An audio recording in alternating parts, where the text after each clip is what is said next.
semeando o temor e colhendo avivamento. Diga comigo, semeando o temor e colhendo avivamento. Você só colhe avivamento quando você semeia temor. E só tem um jeito de semear temor, com a palavra. É a palavra que rega o temor. A Bíblia Sagrada diz o seguinte, abre a sua Bíblia, e se você puder ficar de pé rapidamente, em Mateus, capítulo de número 21. Mateus 21, versículo de número 12. Alguém vai achar estranho, mas fica caladinho, espera o mistério de Deus.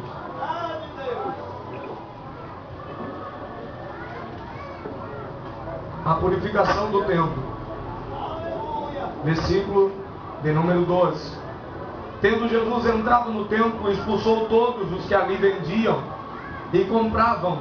Também derribou as mesas dos cambistas e as cadeiras dos que vendiam pombas. E disse-lhe, está escrito, a minha casa será chamada casa de oração. Vós, porém, transformais em covil de salteadores. Vieram a ele no templo cegos, coxos, e os curou. Diga, e os curou. Mas vendo os principais dos sacerdotes, os escribas, as maravilhas que Jesus fazia, e os meninos clamando, Hosana ao filho de Davi, indignaram-se e perguntaram-lhe, ouves o que estes estão dizendo? Respondeu-lhe Jesus, sim, nunca lestes? Da boca dos pequeninos e crianças de peito, tiraste o perfeito louvor? E deixando-o, saiu da cidade para Betânia, onde perfeitou. Amém, queridos? Já foi orado por mim, pode sentar e fique na graça. Meu amado irmão, quando eu falo que a palavra de Deus precisa ser semeada e o temor precisa voltar a ter em nós, porque hoje em dia é raro essa palavra temor. Virou raridade no meio de nós a palavra temor. A gente está brincando. A gente está brincando com as coisas de Deus e sem temor. Nós queremos um avivamento que não nasce de qualquer jeito, irmãos. Avivamento não vem de qualquer forma. Avivamento vem depois de um preparo. Deixa eu ver se você me entende. Me dá uma cadeira branca aí. Dessa cadeira branca aí. Rápido, vai, irmão. Eu gosto sempre de mostrar para você entender. Essa cadeira branca, ela suporta no máximo 70 quilos. No máximo 70 quilos. E 70 quilos ainda as pernas vão se abrindo. Mas se nessa cadeira sentar um homem de 180 quilos, é sentar para cair, né? Vai quebrar ou não vai? Tem um pregador que ele pesa por volta de 150, 170 quilos. Mas ele já pesou 180. O nome dele é Juninho. Mas Juninho de Juninho não tem nada, né? Ele foi sentar na cadeira, ele disse que sentava nas cadeiras e todas as cadeiras quebravam. Ele ia para a casa das pessoas se hospedar, porque ele era pregador, ele deitava na cama e as camas quebravam. Devido ao peso dele, não resistiam. Ele então foi para a casa de alguém e não era cama de madeira, era cama daquelas boxes. Ele deitava e quando ele saía, a cama tinha afundado devido ao peso dele. Alguma coisa ficava danificada. Diga assim, quando o peso é demais, alguma coisa fica danificada. Não está entendendo? Vai entender? Aleluia! Querido, a presença de Deus na vida de um homem é como um homem de 180 numa cadeira de branco, uma cadeira dessa de plástico. O avivamento de Deus na vida de um homem é como um homem de 180 numa cadeira de plástico. Vai quebrar. Agora só tem um jeito do avivamento chegar e não causar estrago na vida de ninguém. É se você preparar no trono para ele sentar. preciso preparar um trono para ele poder sentar. É preciso preparar um trono de santidade, de temor, para que Deus possa sentar e aí dar a você todo o fruto do avivamento. Mas eu quero passar isso para a gente chegar no tempo. Quando eu vejo Abacuque ouvindo essas declarações, antes dele fazer essa declaração, no capítulo 1, Abacuque começa a viajar, ele começa a olhar para as coisas e diz assim: meu Deus do céu, será que o Senhor não vê, Senhor? A gente é justo e a gente não é abençoado. O povo mente, o povo rouba, mas olha a casa deles, olha o templo deles. Eles têm tudo, Senhor. Não falta-lhes nada. E o Senhor não vai fazer nada. O Senhor não vai agir com justiça contra eles. O Senhor não vai pesar a mão. Ele começa a cobrar de Deus a justiça para os ímpios e pecadores. Deus vai ouvindo ele falar. Tem hora que Deus deixa você desabafar. Agora se prepara, porque quando ele desabafar, aí a coisa pega. Ele deixa você jogar fora todo o seu desabafo. Mas quando ele foi jogando o desabafo, Deus foi dizendo assim: olha, eu vou resumir tudo o que eu vou fazer numa palavra. Eu estou sentado no meu trono de glória.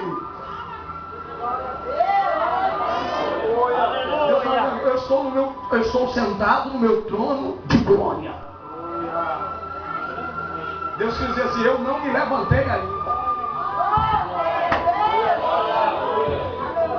Agora, na hora que eu me levantar, eu vou calar todos os povos da terra. Eu digo: eu estou sentado, mas quando eu me levantar, calarei toda a terra. Você pode até estar pensando que está vivendo sem regras. Você olha para o ser humano fazendo tudo que não deve, e parece que nada vai acontecer com ele. É porque Deus ainda está sentado no trono. Quando ele se levantar, na cama, na sua graça, ninguém ficará de pé diante dele. Nenhuma nação ficará de pé diante da justiça de Deus. A Bíblia diz, Paulo escreve dizendo que todo joelho se dobrará e toda língua confessará. Estou vendo os ateus dobrando os joelhos, levantando a mão para cima e dizendo: só tu és o Senhor. Ei, Camanás! O nosso Deus ainda está sentado no trono, mas Ele está para levantar. Ele está para vir para acertar contas com o ser humano.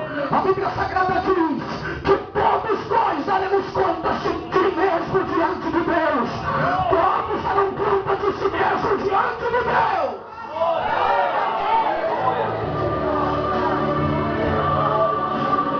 Quando ele se levantar, e quando Abacuque ouve aquilo, o coração de Abacuque fica meio que apertado, e ele começa a dizer: ó, eu temi, Senhor, quando eu soube da tua declaração que o Senhor ia ficar de pé e que ia calar toda a terra. Acompanhe lá, veja o que Deus diz para Abacuque. Ele diz para Abacuque uma das frases mais fortes que alguém pode ouvir: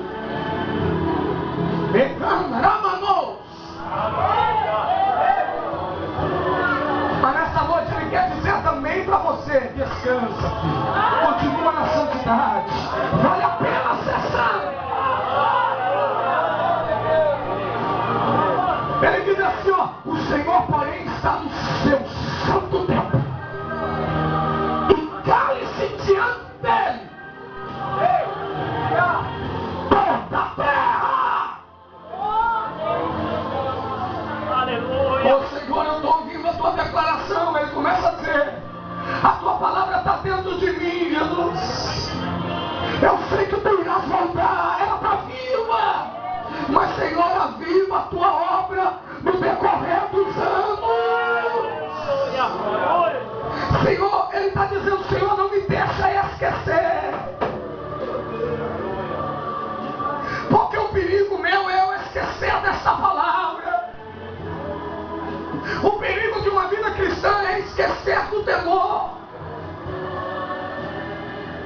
O perigo de uma vida cristã é que a gente até começa bem, mas termina muito mal. Mas ele está dizendo: Senhor, aviva-me para que eu não termine mal. Essa mensagem de hoje é para ir para o céu, meu filho. Pega no teu irmão e diz assim: vai doer, mas vai nos ajudar a ir para o céu.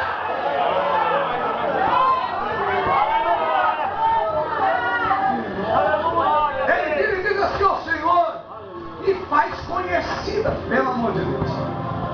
Ele sabia da severidade de Deus. Ele sabia que quando Deus se levanta para fazer justiça, ninguém pede.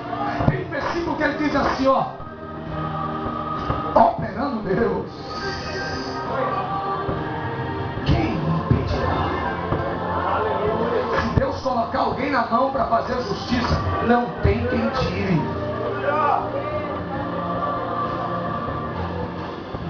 Não tem quem quer.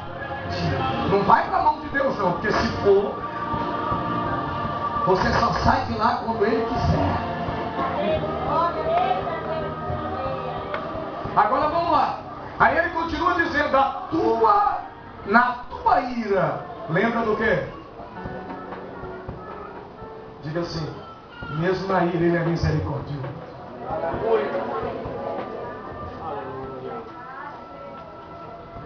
Ele não vai te matar,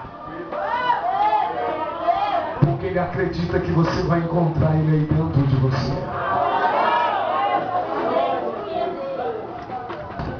Ele não veio para te condenar, Ele veio para te dar a vida. Basta você encontrar Ele aí dentro. A câmara, se Ele está dentro de você. Ontem uma das cenas mais fortes do meu ministério. Olha que eu já vi coisas muito grandes. Eu já vi cego enxergar, surdo ouvir, paralítico caminhar. Mas ontem eu vi algo muito lindo. Eu estava terminando o culto de doutrina. Houve um jovem que se converteu na igreja. O nome dele era Natanael. O nome dele é Natanael. Usuário de drogas, muito conhecido pela bebida. Ninguém achava que ele teria jeito. Ele vai para a igreja, aceita Jesus. Uma semana depois ele chega para mim, me desafia e diz: pastor, o que me impede de ser batizado? Eu disse: nada, filho, você vai ser batizado. Ele batiza, só que o batismo é interessante, irmãos. Depois do batismo, o próprio Espírito de Deus levou Jesus para ser tentado no deserto. Você batiza hoje e o Espírito te carrega para o deserto, para ver se você tem certeza do que fez. Você vai entender o que tem a ver. Ele levou aquele rapaz para o deserto. Há uma semana eu não vejo Natanael direito. Eu disse: Natanael, Deus não pode evitar por você, porque todos passam por isso. Você quer mesmo, filho? Ele disse: quero, pastor. Batizamos um rapaz. Há uma semana ele não vai direito à igreja. Foi no domingo, cantou, mas não contou mais. E no culto 11 de doutrina, mesmo embriagado, ele ouviu no chão, na esquina da igreja. Ele ouviu o culto todo. Terminou o culto. Eu vejo ele, eu vou lá ver ele. E ele fica de cara para o lado, olhando para o lado, sem encarar. Deixa meu filho, olha para o meu olho. Eu quero falar olhando para o teu olho. Tu sabes que eu gosto de falar olhando nos olhos. Ele olhou para mim e disse: não, pastor, eu estou com vergonha. Disse: por quê? Porque estou com bafo de cachaça, eu bebi, pastor. Eu estou com vergonha do senhor, não olha para mim não. Eu não quero que o senhor sinta a cachaça na minha boca. Eu olhei para ele e disse: não tem nada, eu quero olhar para você. Você vai entender o mistério. Disse: pastor, não faz isso, eu desfaço, olha para mim. E aquele bafo de cachaça veio forte. Mas junto com o bafo veio uma lágrima. pastor, o senhor não sente vergonha de mim? Eu disse, não, meu filho. Você está lutando para viver. E o meu dever é te ajudar a viver. Quando eu termino de falar, esse pastor, eu não vou. Ele disse, não, você não vai embora sem me dar um abraço. Ele disse, isso não, pastor. É pedir demais, pastor. A minha roupa fede a cerveja, a cachaça. Eu usei drogas, está fedendo a casa. Vai ficar fedendo o senhor. Eu olhei para ele e disse, não, filho. Aqui há o sangue de Jesus. Me abraça, eu abracei ele. Ele chorava, você vai entender. Quando terminei o abraço, o meu Cristo falou comigo. O seu Cristo falou naquela noite. Ele disse, há muitos filhos que estão com vergonha de mim pelo pecado que cometeram. Mas eu desejo abraçá-lo. Sobre Candará. Oi, Camanás, eu é quem quero abraçá-lo. E Manás, mesmo que eles não consigam olhar para mim, eu quero olhar para eles.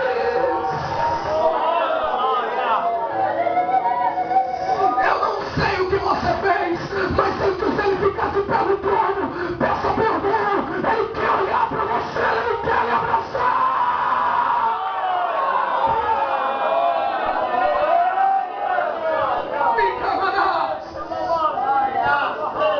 Às vezes a gente fica com vergonha de encarar o pastor, imagina Deus. Mas ele deseja te tocar. Vem cá, Manás. A palavra dá avivamento verdadeiro, irmãos. O avivamento começa nas lágrimas. O avivamento começa pela lágrima, pelo temor. Deus está dizendo, eu conheço suas atitudes. Eu sei por onde você passou. Você às vezes tem vergonha de me encarar. Mas esta noite eu quero olhar para você.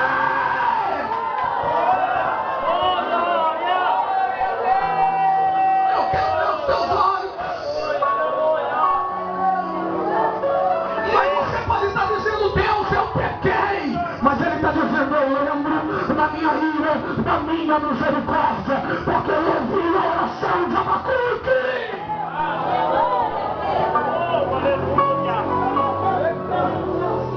Ei, arrependimento ainda vale, irmãos. Ei, arrependimento aqui dentro ainda funciona. O arrependimento não ficou para os pequenos, ficou também para os grandes de gravata, de terno, ficou também. Deus sente falta daqueles homens que pregavam, que tinham coragem de se ajoelhar e dizer, estou em pecado, me perdoa, mestre. Eu não quero ir para o inferno, mas eu quero provar da tua misericórdia.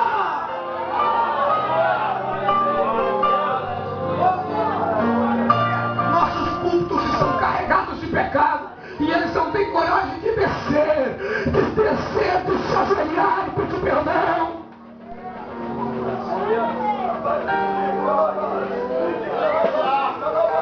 Basta botar uma gravata, não é mais motivo para se arrepender. Querido, é hora de rasgar vestes, rasgar o coração e se perdoar e procurar o perdão a Deus.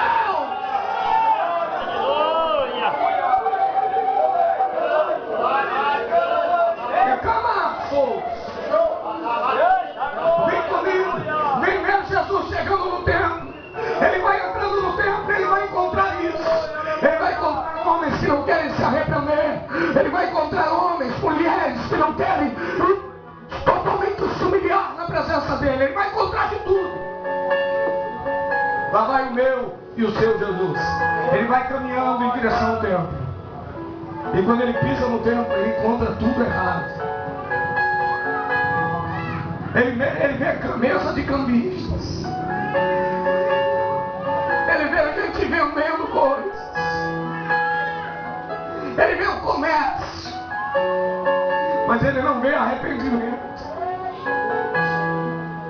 Eu vou te explicar o que foi que os sacerdotes fizeram com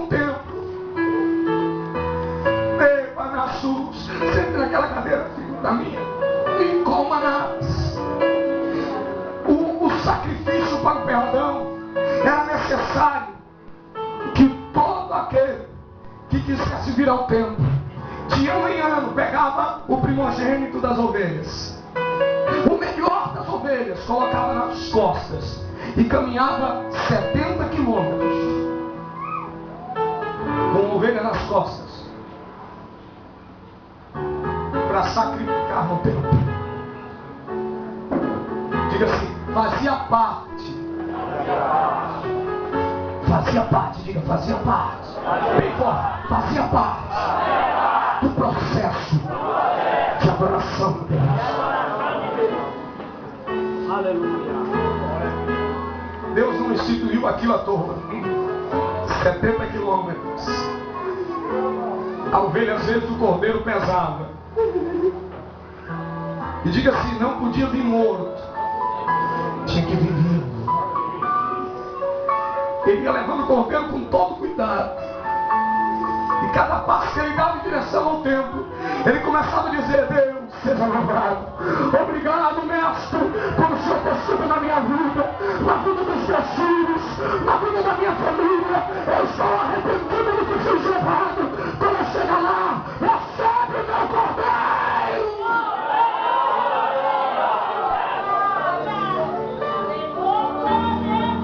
Só que os sacerdotes, todos tinham que trazer pombas. Para o perdão dos pecados era preciso trazer pombas. Os sacerdotes, então, tentando evitar que o povo adorasse a Deus como convia, eles começaram a botar ovelhas, bodes, pombas, e começaram a vender dentro do templo. Alguém chegava e dizia assim: 70 quilômetros com a ovelha nas costas, suave. Eles olhavam e diziam assim: não é mais preciso isso. Isso é sacrifício de tolo. Você não precisa mais fazer isso. Você vem e compra aqui na nossa mão. Vocês vão comprar na minha mão.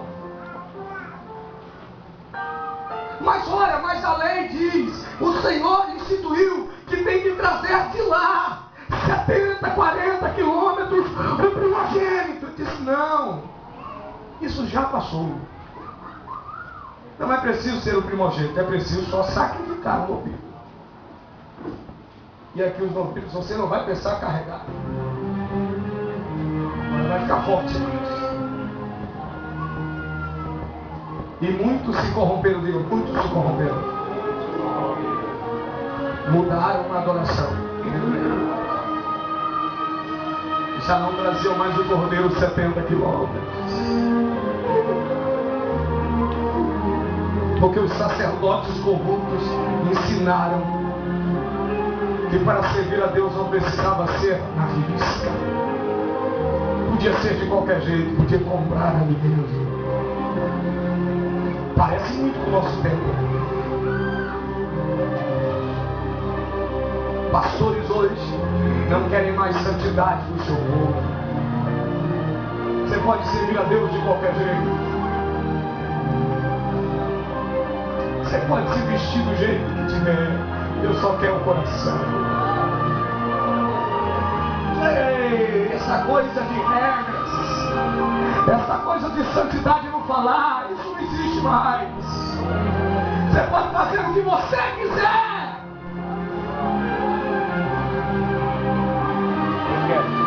Estão mudando a adoração do povo de Deus.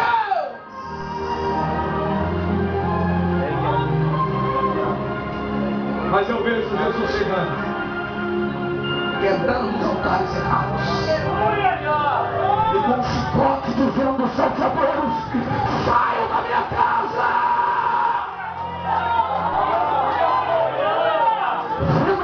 Os profetas mentirosos.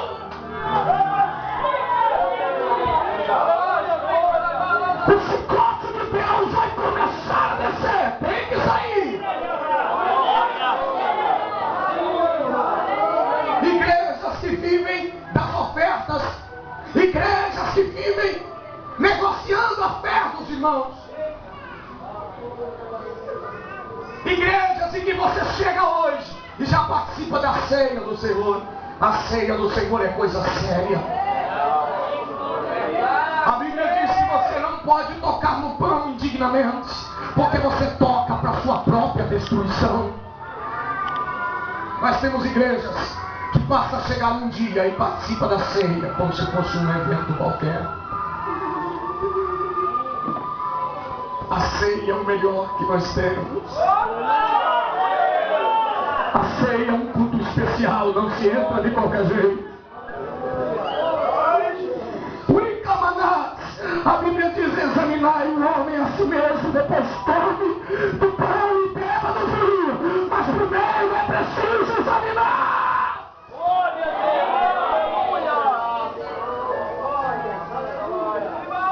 Hoje nós temos igrejas que negociam que não se pode negociar. É por isso que o amor foi embora das igrejas. É por isso que o egoísmo tomou conta de nós.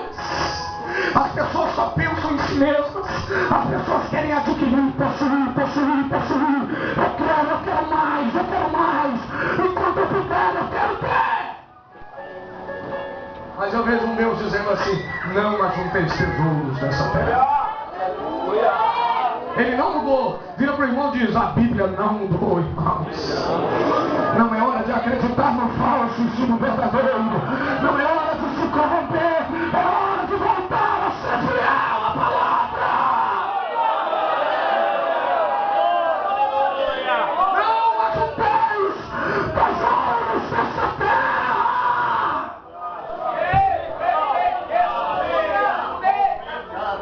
Mas temos igrejas que comercializam a fé, que não querem mais a santidade do povo. Ei, para seguir a Deus precisa ser santo. Para servir a Deus tem que ser rebelde de verdade.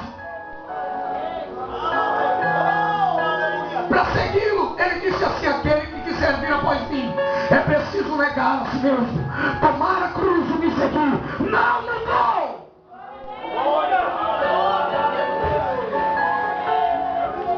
A Bíblia não mudou.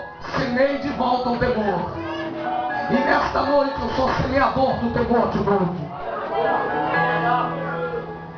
Mas eu tenho uma palavra, dentro de tudo isso tem uma palavra: aquele que se arrepende, ele é Deus para perdoar. Não importa quão vermelho, quão sujo está a tua vida, pelo sangue de Jesus Cristo ficará branco como a fé.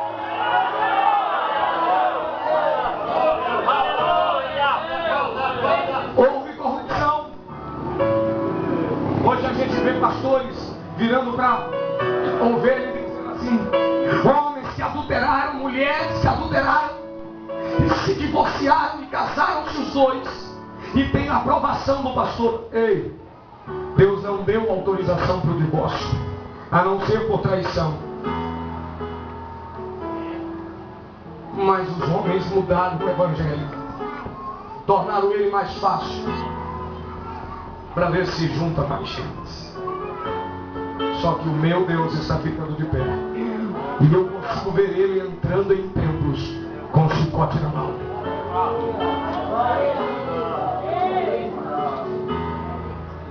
Irmãos, não podemos mudar a Bíblia.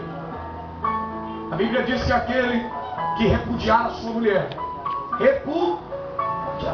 só porque eu não gosto mais, e casasse com outro, a que casou com ele adultera, e ele também está em adultério.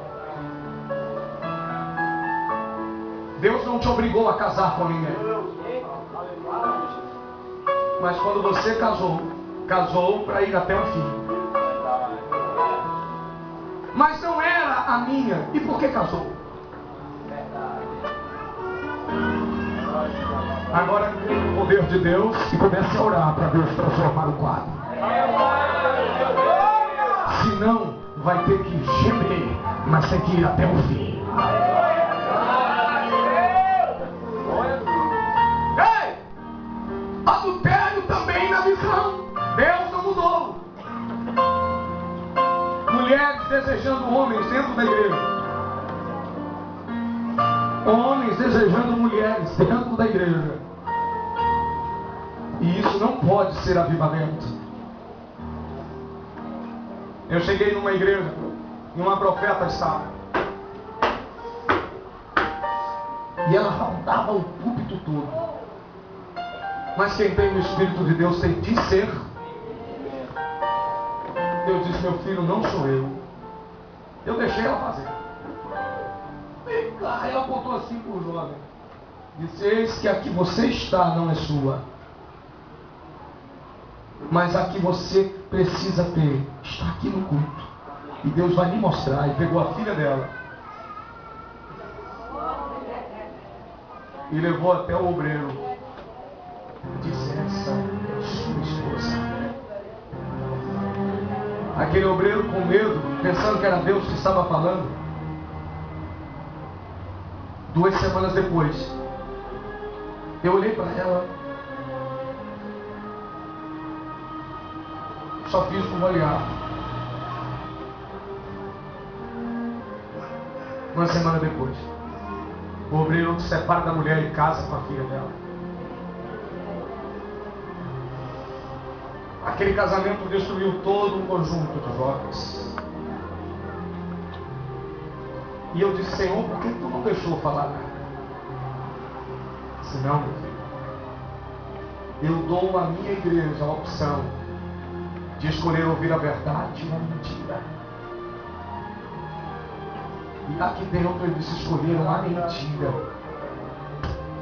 Eu não falo aqui,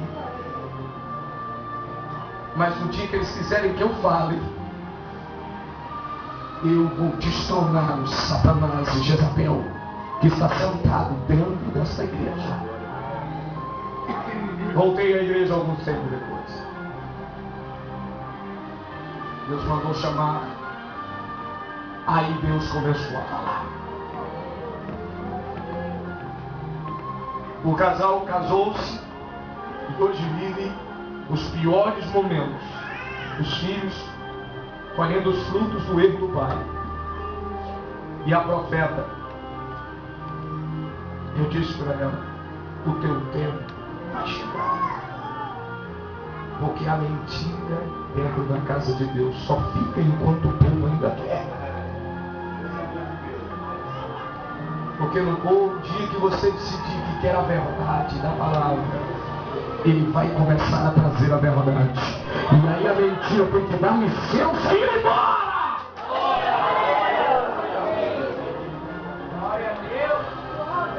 Mas a casa de Deus se corrompeu. As nossas orações agora são tampando o olho e olhando para o outro.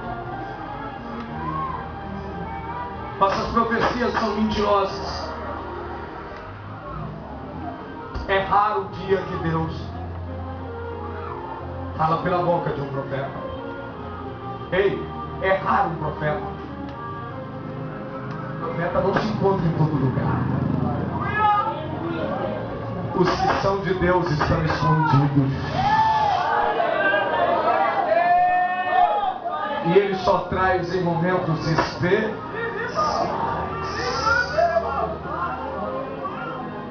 E tem hora que o próprio Cristo é quem vem. Ele vem com os potes, começa a bater, quebra as bancas. Diga assim: depois que ele tira o erro, diga. Aí o avivamento vem. Aí os coxos que estavam lá e não eram curados serão curados. Paralíticos caminharão. Cegos enxergarão. Mas primeiro ele precisa limpar a igreja. Primeiro ele precisa mudar a igreja. Primeiro ele precisa tirar a falsidade e substituir pela verdade. Primeiro diz isso. Aí as crianças, o louvor verdadeiro vai começar. Brinca nada mais. E próprias crianças vão adorar a Deus. E louvor verdadeiro, mas ele precisa limpar.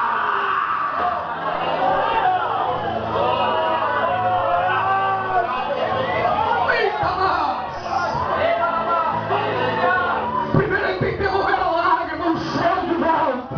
Primeiro ele tem que fazer a igreja gemer para ter ele de volta.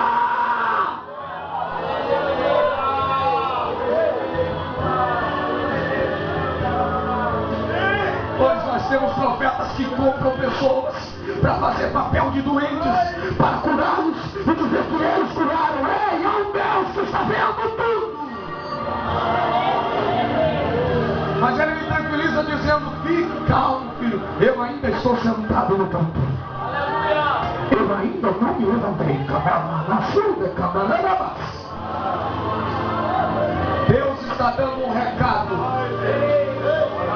Hoje ele está dando um recado.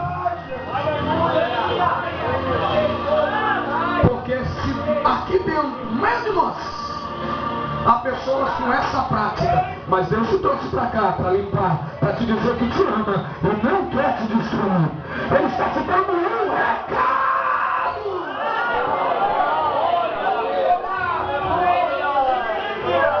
Se ouvires, viverás.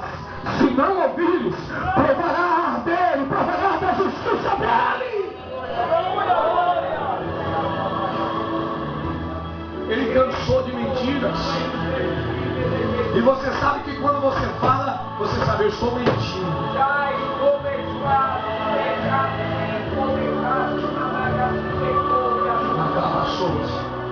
Ninguém não achou, legal. Hoje é pra gente ir pro céu. Ei, volte à santidade ainda. Volte a pegar o vermelho. Ei, bota o cordeiro nas costas de novo. Caminho 70 quilômetros, mas adora o Senhor como ele mandou.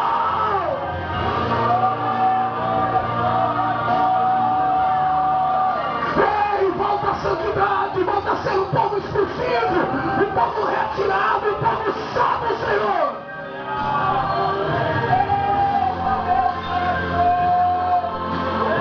Um povo de caráter. Um povo que é tão separado que ele não se envolve com ímpios. Ele tem um relacionamento apenas com Deus.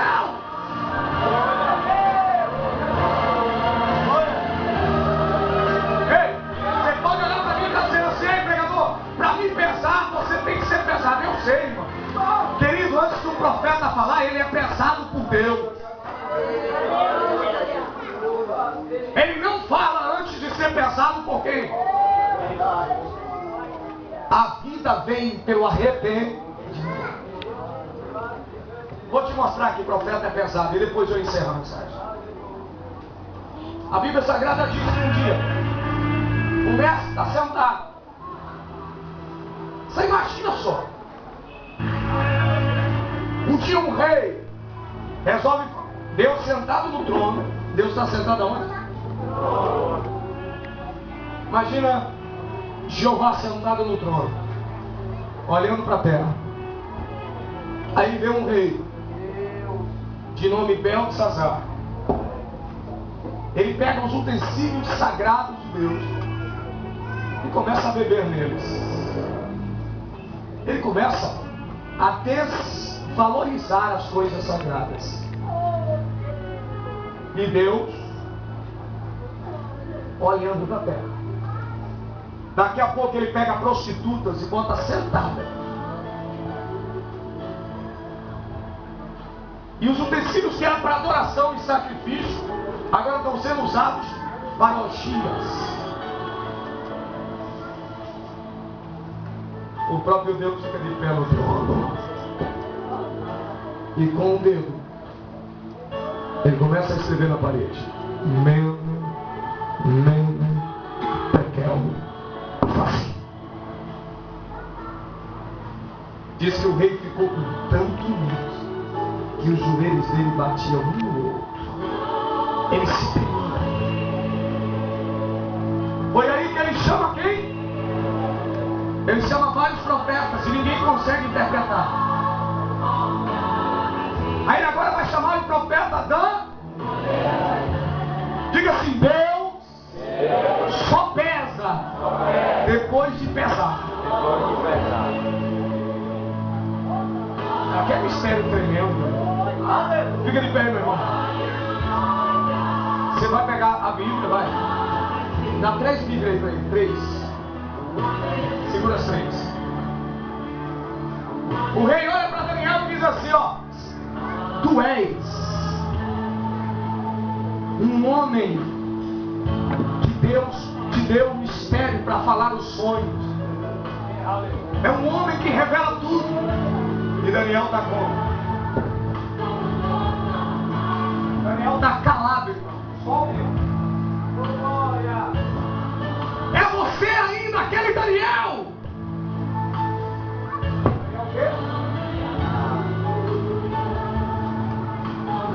O verdadeiro profeta de Deus é pensar: ei, você é aquele curso, aquele que prega daquele jeito.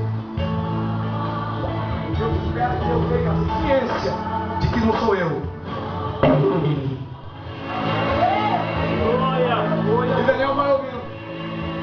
Ele diz: você é o Daniel dos cativos, que foi jogado na cova dos leões porque não quis parar de orar. É você. E ele calado. Era Deus pesando o profeta. Só que Daniel sabia que tudo que ele tinha vinha de quem? Agora, olha o que vai acontecer. Você é o rei. O rei diz: vou dar um último peso. Está aqui o ouro. Está aqui a prata. Está aqui todo o poder do meu rei. Está aqui todo o poder do meu rei.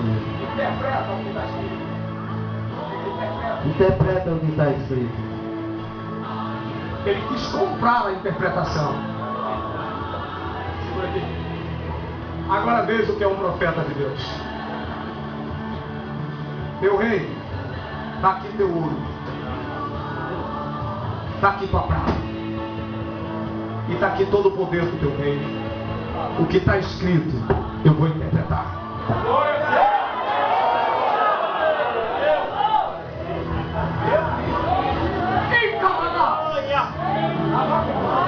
Ainda tem profetas que não se vendem.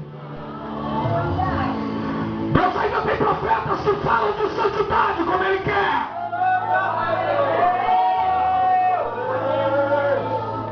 Eu vou interpretar, meu rei. Meu rei, mene. Pesado foste o teu rei. Ele contou o teu reino e deu a cabo dele. E ainda nessa noite tu vai morrer. Glória a Deus!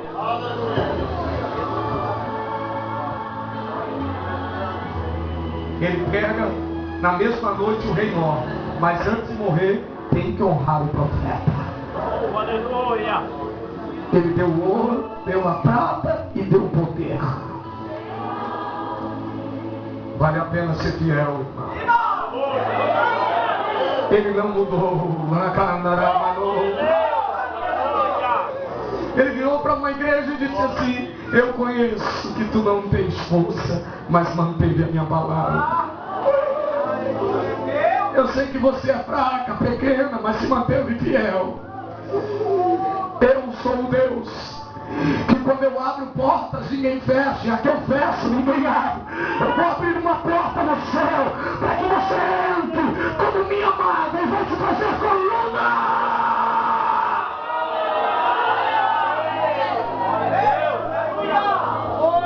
Mas seja fiel. Ei, ele não quer saber. Você talvez não esteja mais nem com vontade de olhar para Deus. Mas nessa noite Ele está dizendo que quer olhar nos seus olhos. Nessa noite Ele quer tirar toda essa marca do pecado.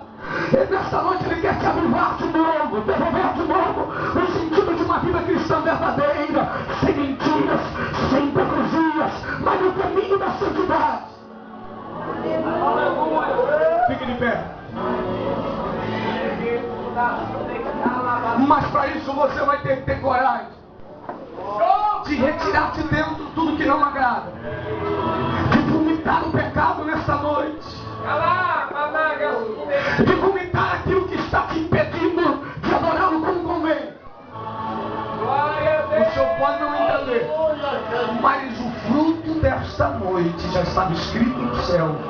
E aqui nesse lugar talvez não aconteça o que os olhos do homem querem, mas está acontecendo o que os olhos de Deus esperam.